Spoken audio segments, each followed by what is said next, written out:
दोस्तों आप लोग देख रहे हैं राइट भोजपुरी और आप लोगों को फिर से एक बार राइट भोजपुरी चैनल में स्वागत है।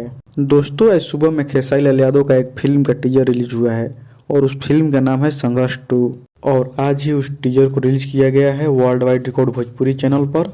दोस्तों आप लोग उस टीजर को देखिए और आप लोग देखेंगे तो ये कहेंगे कि ये भोजपुरी किसी फिल्म का टीजर नहीं है, ये किसी साउथ या बॉलीवुड का टीजर है। जी हाँ दोस्तों, क्योंकि इस फिल्म के टीजर में वो सब चीज पाएंगे जो आप साउथ के फिल्म में पाते हैं या फिर बॉलीवुड के फिल्म में पाते हैं, वो सारा चीज देखने को मिलेगा। और हमारे भोजपुरी इंडस्ट्री में ऐसा पहली बार हुआ है कि इतना महंगा फिल्म और इतना बवाल फिल्म बना है और इतना हाई लेवल का फिल्म बना है। तो दोस्तों मैं इतना ही कहूंगा कि उस टीजर को आप खूब शेयर कीजिए, खूब प्यार दीजिए, लाइक कीजिए और कमेंट कीजिए। और दोस्तों जो लोग नहीं देखे हैं इस टीजर को उन लोगों को दिखाइए और बताइए कि हमारे भोजपुरी इंडस्ट्री में भी अब ऐसा होने लगा है। अब हमारे भोजपुरी इंडस्ट्री भी किसी इंडस्ट्री से कम नहीं है। और दोस्तों जो खेसारी लाल यादव का बॉडी है वो तो भोजपुरी इंडस्ट्री में सबसे अलग बना है। तो दोस्तों आप लोग जाइए, उस टीजर को नहीं देखे हैं अभी तक तो जाकर उस टीजर को देखिए, world wide record Bhojpuri channel पर है। तो चलिए इस वीडियो में इतना ही, मिलते हैं किसी अगले वीडियो में। इसके बारे में आप लोग क्या कहना चाहते हैं कमेंट करके जरूर बताइएगा